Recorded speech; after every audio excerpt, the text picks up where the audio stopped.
Life science நேர்களுக்கு வணக்கங்க. இப்போது கும்ப லக்னத்தை பொறுத்த மட்டும்லைங்க, நம்ம ஏற்கனவே ஒரு வீடியோலேயே சொல்லியிருந்தோம், சந்திரனும் சனியும் எந்த வகையிலையும் பார்த்துக்காம இருந்தாலே அது நல்ல அமைப்பு அப்படிங்கிற மாதிரி. அதே மாதிரி கும்ப லக்னத்துக்கு இன்னொரு முக்கியமான விஷயம் கேட்டிங்கன்னா, 2-11 குரு வந்துடுவாருங்க. குரு பொதுவாகவே 2க்கும் 11க்கும் வரக்கூடிய நல்ல ஒரு யோக அமைப்பு யாருக்கு இருக்குது அப்படின்னா கும்ப லக்னத்துக்கு தாங்க இருக்குது. வேறு எந்த லக்னத்துக்கும் அந்த ஒரு அமைப்பு இல்லைங்க. குரு பொதுவாக குருவை நம்ம எதுக்கு சொல்லணும்னா, தேவகுருவை பொறுத்த மட்டும் இல்லைங்க, அவர் தான் பொருளாதாரம் தனம் எல்லாமே அவர் தான். அப்படி வரும்பொழுது பொதுவாகவே ஒரு ஜாதகத்தில் குரு கிடக்கூடாதுன்னு சொல்லுவோம். ஆனால் லக்னத்துக்கு தகுந்த மாதிரி அதெல்லாம் நம்ம வேற லக்னத்துக்கு மறைஞ்சிருக்கணும்னு சொல்லுவோம். இருந்தாலும் இந்த கும்ப லக்னத்தை பொறுத்த மட்டில் இந்த 2-11 ஆகி அவர் நல்லா ஒரு இடத்துல இருந்து அவர் கேது கூடலாம் சேர்ந்து இருந்துட்டா ரொம்ப நல்ல யோகம் அமைப்புங்க. அதே சமயம் இன்னொரு முக்கியமான விஷயம், 5-10 சுக்கிரன் வந்துடுவாருங்க. நல்ல யோகாதிபதிங்க. கும்ப லக்னத்துக்கு நல்ல யோகாதிபதியாக சுக்கிரன் வந்துடுவாங்க. இந்த சுக்கிரனை பொறுத்தப்பட்டு ஏற்கனவே நான் சொன்ன மாதிரி சுக்கிரனை எந்த வகையிலையும் வேறு எந்த கிரகங்களும் பார்க்காம இருந்துட்டாலே சரியான யோகத்தை கொடுத்துட்டாங்க. சுக்கிரனும் புதனும் சேர்ந்து இருந்து அவங்க 2 பேரையும் யாரும் பார்க்காம இருந்தாலும் சரியான யோகம் அமைஞ்சிடும். ஆனால் சில லக்னங்களுக்கு வரும் பொழுது கேந்திராதிபத்திய தோஷத்தை புதன் பெறும் பொழுது சுக்கிரன் சேர்றது பிரச்சனையாக வர்றதுனால சுக்கிரன் புதன் அப்படிங்கிறது பொதுவாக அதாவது ஆப்போசிட் கிரகங்களான சிம்ம லக்னம் அந்த மாதிரி இதுக்கு மறைஞ்சிருக்கிறது நல்லது. அப்படிதான் வரும். அப்படி இல்லாமல் சுக்கிரன் மட்டும் யாருடைய பார்வையும் இல்லாமல் தனிச்சு இருந்துட்டாருன்னா சூப்பராக யோகத்தை கொடுத்துருவாருங்க. அதுவும் கும்ப லக்னத்துக்கு சொல்ல வேண்டியதே இல்லைங்க.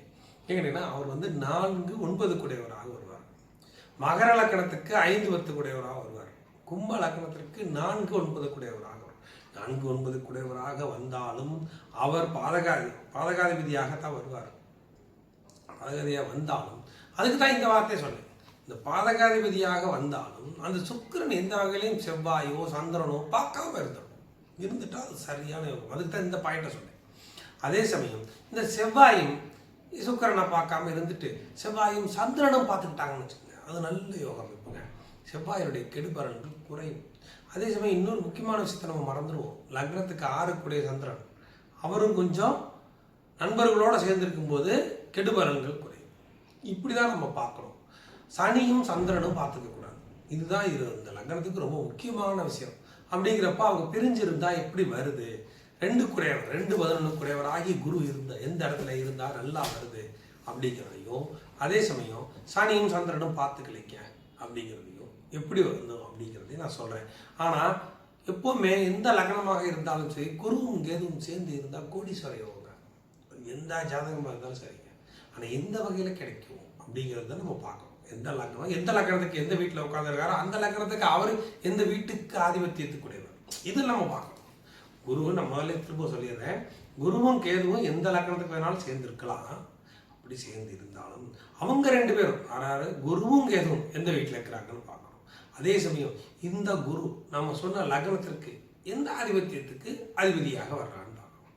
அப்போது எந்த ஆதிபத்தியத்துக்கு அதிபதியாக வந்து அவர் எந்த வீட்டில் உட்காந்துருக்காரு இதையும் நம்ம பார்க்கணும். பார்த்துட்டு தான் அதுக்கு நான் முடிவு சொல்ல முடியும். ஆனால் பொதுவான கருத்து என்னன்னு கேட்டிங்கன்னா, குருவும் கேதுவும் சேர்ந்துக்கிறது பொதுவாகவே ஏதோ ஒரு வகை கோடீஸ்வர யோகத்தை கொடுத்துரும். எப்படி அப்படின்னு கேட்டிங்கன்னா, குரு திசையோ கேது திசையோ வந்தாலும் சரி வராட்டினாலுமே 30 வயசுலேருந்து 40 வயசுக்குள்ளேயே அவங்கள கோடீஸ்வரர்கள் ஆக்கிரும்.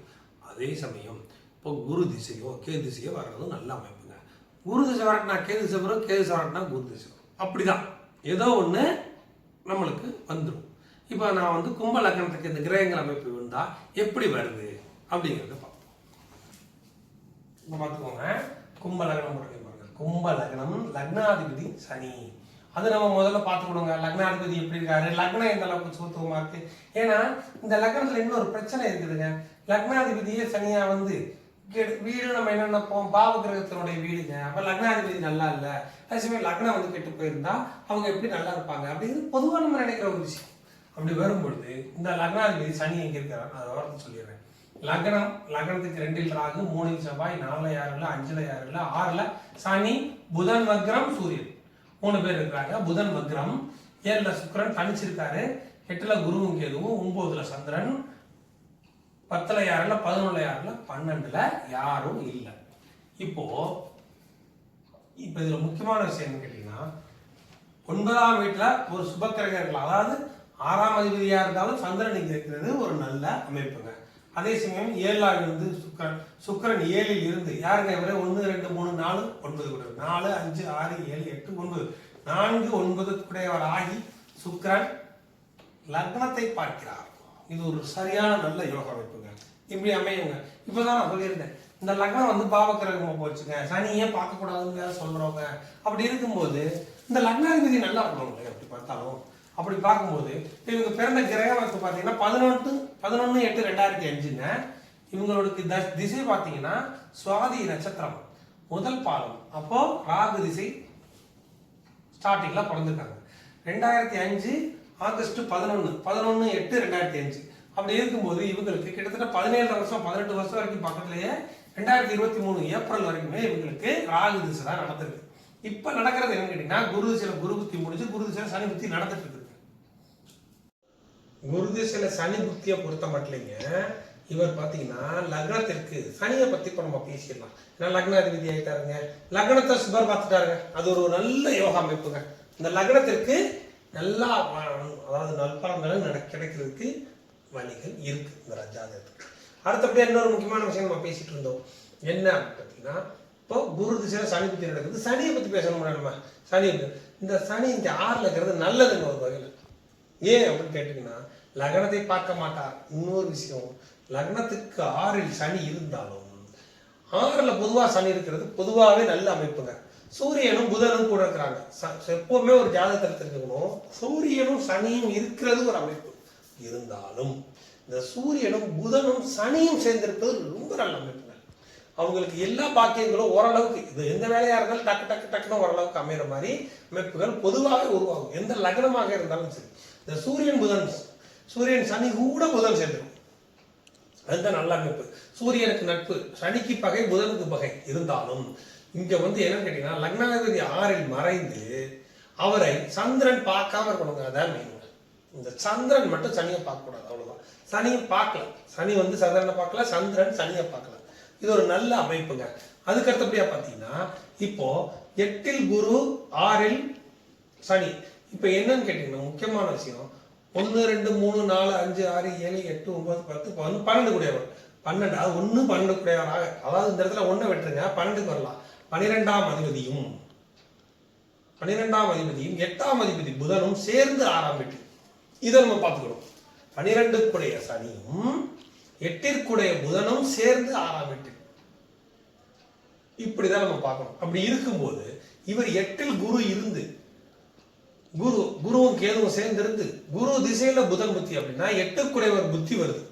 அப்போ அவர் 6ஆம் வீட்டில் இருக்கிறார். அப்ப விபரீத ராஜயோகங்களை உருவாக்கக்கூடிய அமைப்புகள் உங்களுக்கு உண்டு. ஏன் கேட்டீங்கன்னா, குருவும் கேதுவும் சேர்றதே நல்ல யோகங்க. அதுவும் 8ல் உட்கார்றது நல்ல விபரீத ராஜயோகங்கள், அந்த மாதிரி அமைப்புகளை அவங்க கொடுப்பாங்க. அடுத்தபடியா இந்த குரு இந்த லக்னத்துக்கு யாருங்க? 2-11 குறைவர். இப்பதான் சொல்லியிருந்தேன், 2-11 குறைவரா வந்தாங்க. 2ன்னா என்ன? நம்மளுடைய வருமானம்.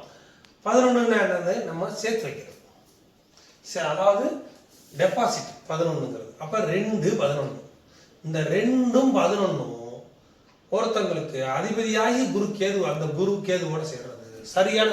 எப்படி அப்படின்னா, இவங்களுடைய சுய சம்பாத்தியம் நல்லா இருக்கும், ரொம்ப நல்லா அமையும். உங்களுக்கு அரசு வேலை அமையுமா அப்படின்னா, அரசு வேலையை பொறுத்த மாட்டீங்க. சிம்மம் நல்ல சுபத்துவங்க. சூரியனும் மோசம் இல்லை, அவரும் நல்லா வலுவாக தான் இருக்காரு. எப்படி அப்படின்னு கேட்டீங்கன்னா, சந்திரனோட வீட்டில் தாங்க இருக்காரு அவரு. சந்திரனோட வீட்டில் இருந்து அந்த சந்திரனும் நல்லா தான் இருக்காரு. அந்த சந்திரனை சனி பார்க்கல. ஏற்கனவே நான் சொன்னேன், அந்த பாயிண்ட் வந்துருச்சு. அந்த சந்திரனை சனி பார்க்கல. சூரியன் புதன் சனி சேர்ந்திருக்கிறது நல்லது. இந்த இடத்துல லக்னாதிபதியாகி சூரியன் சனி புதன் இருக்கிறது நல்லது. அதே சமயம் இந்த சந்திரன் செவ்வாயை பார்க்கிறாரு அப்படின்னா, இந்த லக்னத்துக்கு செவ்வாய் 3-10 கூட மிகப்பெரிய கெட்டவராக வருவார்.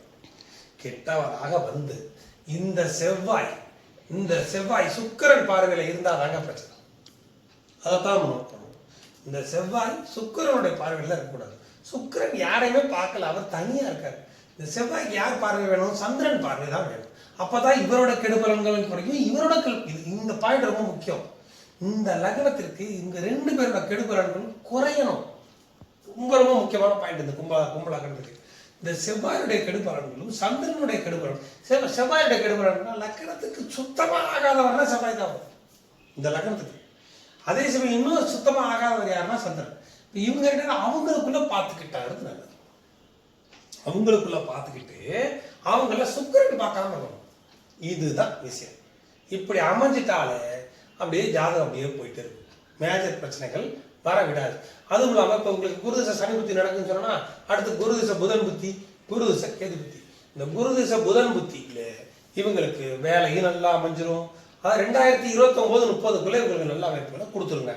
எப்படின்னு கேட்டீங்கன்னா 2-11 குடையவராகி குரு 8ல் உட்கார்ந்து அந்த குரு 2ல் இருக்கும் ராகுவை பார்ப்பது அம்சமான அமைப்புங்க. அது ஒரு அமைப்பு. அதுக்கடுத்து அவர் 8ல் இருக்கிறார். விபரீதமான அதாவது திடீர் பணவரவுகள் யோகங்களை கொடுக்கக்கூடிய இடத்துல குரு கேதுவோட சேர்ந்திருக்கிறார். அதனால 8ஆம் அதிபதி 6ல் இருக்கிறார்.